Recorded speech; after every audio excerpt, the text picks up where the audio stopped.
News 18 ગુજરાતીમાં આપનું સ્વાગત છે। હું છું આપની સાથે સંધ્યા। સૌપ્રથમ વાત કરીશું વરસાદની અને આ સાથે અંબાલાલ પટેલની આગાહીની। વરસાદને લઈને અંબાલાલ પટેલની આગાહી છે 10 ઓગસ્ટ સુધી હળવાથી ભારે વરસાદની વકી છે। 15 ઓગસ્ટના વધુ એક સિસ્ટમ સક્રિય થશે। બંગાળ ઉપસાગરમાં મજબૂત સિસ્ટમ બનશે। તારીખ 10 સુધીમાં રાજ્યના વિવિધ ભાગમાં ઝાપટા પડવાની શક્યતા છે। કોઈ ભાગમાં હળવા તો કોઈ ભાગમાં મધ્યમ અને ક્યારેક કંઈક અચાનક સ્થાનિક ડેવલપમેન્ટ થાય તો ભારે પણ ઝાપટું પડી શકે। પરંતુ ઉલ્લેખનીય છે કે તારીખ 15થી લગભગ એક એટમોસ્ફિયરિક વેવ સક્રિય થાય છે, જેના કારણે બંગાળ ઉપસાગરમાં સક્રિય થવાના કારણે બંગાળ ઉપસાગરમાં સિસ્ટમ બનવાની શક્યતા રહેશે અને આ સિસ્ટમમાં મજબૂત થશે। હાલમાં જોવા જઈએ તો જે આઈઓડી જે છે એ તટસ્થ છે, પોઝિટિવ નથી। પોઝિટિવ થાય તો વરસાદ સારો આવે। આમ છતાં એટમોસ્ફિયરિક વેવ જે વાયુમંડળમાં ક્ષોભમંડળમાં છે એ સક્રિયતાના કારણે વરસાદ આવવાની શક્યતા રહેશે। તો 16 થી 24 ઓગસ્ટ દરમિયાન અતિ ભારે વરસાદની વકી છે। દક્ષિણ ગુજરાતમાં ભારે વરસાદ થઈ શકે છે। દક્ષિણ સૌરાષ્ટ્રમાં પણ ભારે વરસાદ થઈ શકે છે। સુરેન્દ્રનગરના ભાગોમાં પણ વરસાદની વકી છે। સપ્ટેમ્બર માસમાં પણ ભારે વરસાદ થઈ શકે છે। 10 ઓક્ટોબર આસપાસમાં પણ વરસાદની વકી છે।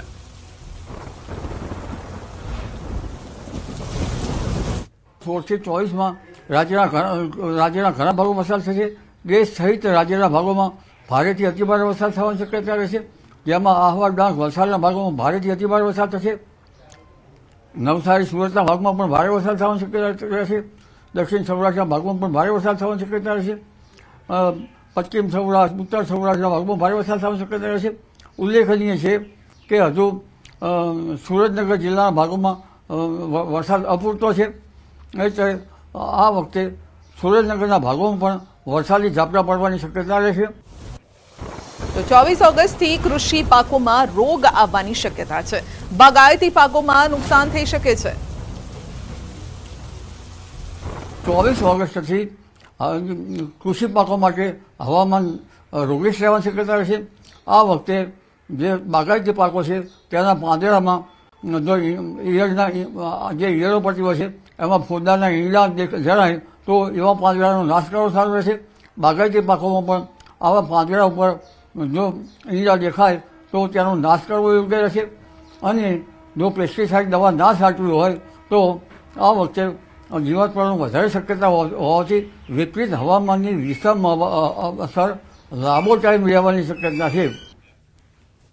હર ઘર તિરંગા યાત્રા અંગે ભાજપના ઉપાધ્યક્ષ ગોરધન ઝડફિયાએ કહ્યું છે કે સરકાર અને ભાજપ મળીને 50 લાખ ધ્વજ વિતરણ કરશે। 10 ઓગસ્ટથી તિરંગા યાત્રા અભિયાનની શરૂઆત થઈ રહી છે। સરકાર અને પાર્ટી મળીને 50 લાખ ધ્વજ કાર્યકર્તાઓ, કર્મચારીઓ બધાને ત્યાં અને બધા દ્વારા એ ઘર ઘર સુધી પહોંચે, એ લાગે એને માટેની વ્યવસ્થા કરવામાં આવી છે। અત્યારે અમારું વિતરણ વ્યવસ્થા શરૂ છે। આ ઉત્સવને અમે 10 ઓગસ્ટથી 15 ઓગસ્ટ સુધી યાત્રાઓ પણ કરી રહ્યા છીએ। વિશ્વ આદિવાસી દિવસ નિમિત્તે કોંગ્રેસ પ્રદેશ પ્રમુખ શક્તિસિંહ ગોહિલે રાજ્ય સરકાર પર પ્રહાર કરતા કહ્યું છે કે શિક્ષણનું સ્તર આદિવાસી વિસ્તારમાં નબળું થયું છે। તેના નિવેદન સામે ગોરધન ઝડફિયાએ કહ્યું છે કે કોંગ્રેસને 50 વર્ષમાં આદિવાસી યાદ ન આવ્યા। તેજસ્વી બાળક છે પણ એને ભણાવનારા શિક્ષક નથી અને પરિણામે શિક્ષણનું સ્તર આદિવાસી વિસ્તારોમાં નબળું થયું છે। હું આશા રાખીશ કે સરકાર આ બાબતને ગંભીરતાથી લે। આદિવાસી સમાજ માટે આવતા રૂપિયા નકલી ઓફિસો ઊભી થઈ જાય અને વપરાઈ જાય, આ ગુનાહિત બેદરકારી સરકારની ન ચાલે। જે પ્રાથમિક સુવિધાઓથી પણ વંચિત આદિવાસી વિસ્તારો છે એમને આ સુવિધાઓ મળે એવી આશા રાખું છું। સરકાર અને પાર્ટી મળીને 50 લાખ ધ્વજ કાર્યકર્તાઓ, કર્મચારીઓ બધાને ત્યાં અને બધા દ્વારા એ ઘર ઘર સુધી પહોંચે, એ લાગે એને માટેની વ્યવસ્થા કરવામાં આવી છે। અત્યારે અમારું વિતરણ વ્યવસ્થા શરૂ છે।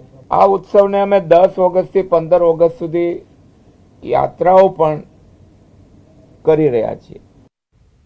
મોરબીમાંથી કોંગ્રેસની ન્યાય યાત્રાનો પ્રારંભ થયો છે. દરબારગઢથી શરૂ થઈ શહેરમાંથી નીકળીને આ યાત્રા આજે ટંકારા તરફ જશે અને ત્યાં રાત્રિ રોકાણ કરશે. આ યાત્રામાં વિરોધ પક્ષના નેતા અમિત ચાવડા, કાર્યકારી પ્રમુખ જિગ્નેશ મેવાણી, સેવાદળ અધ્યક્ષ લાલજી દેસાઈ સહિત કોંગ્રેસના આગેવાનો પણ જોડાયા છે. દુર્ઘટના પીડિતોને ન્યાયના હેતુ માટે યોજાયેલી આ યાત્રાના પ્રારંભ વખતે સ્થાનિક કોંગ્રેસ આગેવાનો અને દુર્ઘટના પીડિતોની હાજરી પાંખી જોવા મળી છે. તો બહારથી આયાતી સમર્થકો ગઈકાલથી જ યાત્રામાં જોડાવા માટે પહોંચી ગયા.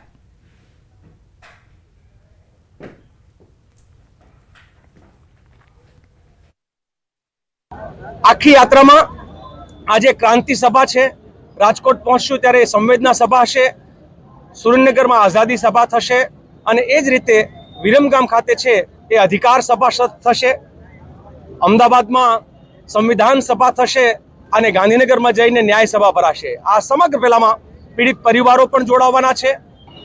યાત્રામાં અમે જોડાયા છે. ટીઆરપી ગેમ ઝોન રાજકોટ અગ્નિકાંડમાં મારો દીકરો હતો અને એના બદલે અમે જોડાણા છે. ભાઈ ચાર્જશીટ બનાવી, હજી પણ એમાં કોઈ અમને એવો નથી, એવા વ્યક્તિને પકડ્યા નથી એને કે અમને જે આમ સંતોષ થાય એવા જે પકડ્યા છે એ બધા તો નાના પકડ્યા છે. એક સાગઠિયા એકને પકડ્યો છે અને સાગઠિયાએ કેટલાયને નામ દીધા છે, તો ઈ કોઈને એને પકડ્યા નથી. તો કેમ ભાઈ નથી પકડતા? સુરત જે બનાવ બની છે એને આજે 5 વર્ષ પૂર્ણ થવા આવ્યા છે, છતાં પણ કોઈ પ્રકારનો એને ન્યાય નથી મળી રહ્યો. તો અમે એ વિચારીએ છીએ કે એને જો 5 વર્ષ થઈ ગયા છે છતાંય હજી રિઝલ્ટ નથી આવ્યું, તો અમારે તો 2 વર્ષ જ થયા છે. તો સાહેબ આમાંથી 2-3 પરિવાર એવા છે કે આ બનાવ બન્યા પછી તેમના વાલી વયા ગયા છે. તો અમે વયા જશું પછી અમારા છોકરાઓને શું રીવ કાઢવાની છે કોર્ટની? નર્મદામાં 2 દિવસ અગાઉ 2 આદિવાસી યુવકના મોતના વિરોધમાં કેવડિયા ગળેશ્વર વિસ્તારમાં બંધનું એલાન આપવામાં આવ્યું છે અને જેને લઈ શ્રદ્ધાંજલિના ભાગરૂપે આજરોજ આદિવાસી સમાજે ઉજવણીને મોકૂફ રાખી અને સ્વેચ્છાએ બંધ પાડ્યો. સાથે જ અહીંના સ્થાનિકો દ્વારા મૃત્યુ પામેલ યુવાનોને ન્યાય મળે અને સ્થાનિકોને રોજગારી આપવામાં આવે તેવી તંત્ર સમક્ષ માંગ કરી છે. આજે 9મી ઓગસ્ટ છે. 9મી ઓગસ્ટના દિવસે આદિવાસી દિવસ છે, પણ અમારા દુઃખદ ઘટના બની છે. 2 યુવાન છોકરાઓને જે આદિવાસી મ્યુઝિયમ પાસે મારીને એને એટલું બધું માર્યો કે એક્સપાયર થઈ ગયા. એના લીધે અમે આજે અમારું આદિવાસી દિવસનું ઉજવણી હતી, પણ અમે ઉજવણીની જગ્યાએ આખું બંધ રાખ્યું અને અમારા છોકરાઓને ન્યાય મળે એ રીતે અમે બંધનું એલાન આપ્યું છે. વડોદરા પાલિકા સંચાલિત શિક્ષણ સમિતિના શાસકો જ સરકારના નિયમોને ઘોડીને પી ગયા છે. સરકારની મંજૂરી વિના છેલ્લા 2 મહિનાથી ધોરણ 9ના 6 વર્ગો શરૂ કરી દેવાયા. 300 થી 350 વિદ્યાર્થીઓને આપવામાં આવી રહ્યું છે શિક્ષણ. નગર પ્રાથમિક શિક્ષણ સમિતિના પૂર્વ સભ્ય નરેન્દ્ર જયસ્વાલે આ માહિતી માંગતા ઘટસ્ફોટ થયો છે. કુબેરેશ્વર માધ્યમિક શાળા, ડોંગરેજી મહારાજ માધ્યમિક શાળા, માધવ રાવ, સદાશિવ રાવ, ગોળવકર, વીર ભગતસિંહ માધ્યમિક શાળા, વીર સાવરકર હિન્દી માધ્યમિક શાળામાં વર્ગો શરૂ કરી દેવાયા છે. શિક્ષણ સમિતિના શાસન અધિકારી શ્વેતા પારગીએ જણાવ્યું છે કે સરકારમાં મંજૂરીની અપેક્ષાએ વર્ગો શરૂ કર્યા છે અને આ મહિનામાં મંજૂરી મળી જવી જોઈએ.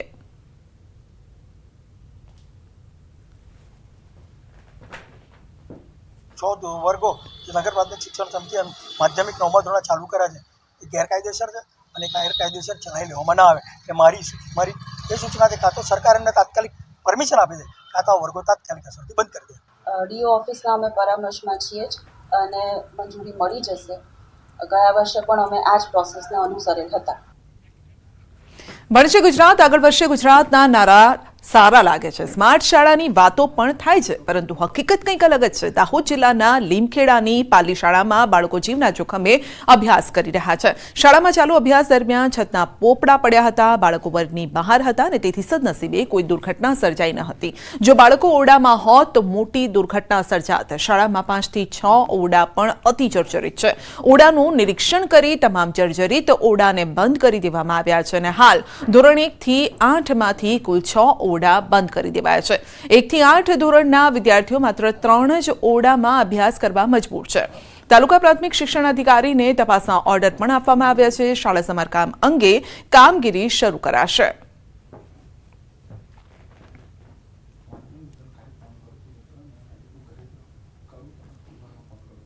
જેટલા ઓરડાઓને જર્જરિત જાહેર કરવામાં આવ્યા હતા અને ગામ લોકોના કહેવાથી આ 6 ઓરડાને તાળા મારી દેવામાં આવ્યા છે અત્યારે, અને બાકીના જે રૂમો છે એની અંદર 1 થી 8 ધોરણના બાળકોને અત્યારે આજથી બેસાડ્યા છે. પાલડી મુખ્ય પ્રાથમિક શાળામાં જે ઓરડાઓ તો જર્જરિત છે જ, પરંતુ ઓરડાઓની નજીક મધ્યાહન ભોજન કેન્દ્ર આવેલું છે અને મધ્યાહન ભોજન કેન્દ્ર પણ અતિ જર્જરિત હાલતમાં છે. આપ જે અત્યારે આ દ્રશ્યોમાં જોઈ રહ્યા છો, જે મધ્યાહન ભોજન છે, અંદર જમવાનું બની રહ્યું છે, નાના નાના ભૂલકાઓ છે, એમને જમવાનું અહીંથી પીરસવામાં આવે છે. અને હાલ જે આપ ઉપરના દ્રશ્યો જોઈ રહ્યા છો, ઉપરના દ્રશ્યોમાં આપને નજરે પડશે કે એક જે બ્લુ કલરની તાટપત્રી બાંધેલી છે, તાટપત્રી જે આમ કરીને બાંધવામાં આવી છે કે ઉપર પણ જે જર્જરિત હાલતમાં છે અને પાણી ટપકે છે, જેના કારણે રસોઈ બનાવવામાં તકલીફ પડતી હોય છે.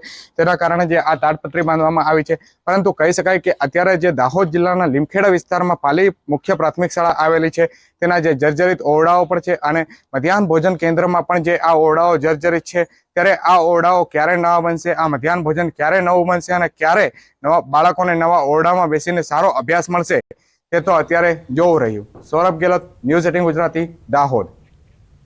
બોટાદ જિલ્લા એઆરટીઓ કચેરીમાં અનઅધિકૃત વ્યક્તિ માટે કલેક્ટર દ્વારા પ્રવેશ બંધી કરતું જાહેરનામું બહાર પડાયું છે. હવે એઆરટીઓ માત્ર અરજદાર જ તેમજ અન્ય કામકાજ અર્થે આવનાર વ્યક્તિને જ પ્રવેશ આપશે. કચેરીના મુખ્ય પ્રવેશ દ્વાર પર બોડી વોર્ન કેમેરા સાથે સજ્જ કર્મચારી દ્વારા તપાસ બાદ કચેરીમાં પ્રવેશ મળશે. અનઅધિકૃત વ્યક્તિઓ દ્વારા અરજદારોને ગેરમાર્ગે દોરતા અટકાવવા નિર્ણય લેવાયો છે, તેવું અધિકારીએ કહ્યું.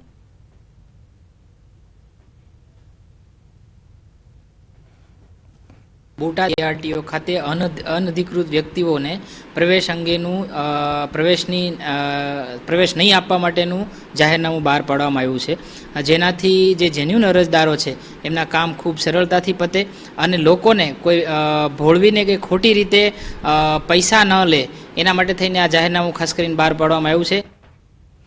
જર્જરિત કેનાલે ગીર સોમનાથના એક ગામની હાલત બગાડી નાખી છે. સૌની ગામ નજીકથી પસાર થતી કેનાલ જર્જરિત હોવાના કારણે છેલ્લા 8 વર્ષથી પાણી લીકેજ થાય છે અને આસપાસની 100 વીઘા જમીનમાં ખેડૂતો પાક લઈ શકતા નથી. રસ્તામાં નદીની જેમ પાણી વહેતા સ્થાનિકો પણ પરેશાન થાય છે. લાંબા સમય સુધી પાણી વહેવાથી આસપાસના 50થી વધુ ખેડૂતોની આ સમસ્યા છે અને લોકો પરેશાન થઈ રહ્યા છે. અહીં મોટાભાગે મગફળી અને સોયાબીન સહિતની ખેતી લેવાય છે. આ જે કેનાલનું પાણી છે એ ચોમાસા દરમિયાન સતત ચાલુ રહે અને આખા 2.5 કિલોમીટરના રસ્તામાં પાણી ભરાયેલું રહે અને ભરાયા પછી છે ને ખેતરોમાં બધાયના જાય છે, એટલે અંદાજે 100 વીઘા જેટલી જમીન છે ને એનો પાક નિષ્ફળ થાય. અને આ રસ્તામાં સતત પાણી કેનાલનું આવવાના કારણે ફેલ છે રસ્તો, અને વારંવાર રજૂઆત કરવા છતાં કેનાલ ખાતાએ કોઈ જાતનું આમાં કામગીરી કરી નથી. અને પાકમાં વાત કરીએ તો મગફળી અને સોયાબીનના પાકમાં સતત નુકસાન વહી રહ્યું છે, કારણ કે પાણી એટલું આવે છે એના હિસાબે અહીંથી જવા આવવામાં પણ તકલીફ થાય છે. કોઈ મેડિકલની કોઈ પણ જરૂરિયાત પડી હોય તો અહીંથી નીકળવું બહુ કઠણ પડે છે ખેડૂત. જંગલમાં સારણનું પાણી આવે છે ને, જંગલમાં થઈને સીધો અહીંયા જ આવે છે પાણી, એટલે અમારો પાક દર વર્ષે નિષ્ફળ, કારણ કે સતત ચાલુ રહે પાણી, એના લીધે આ પાક આખો નિષ્ફળ જાય છે.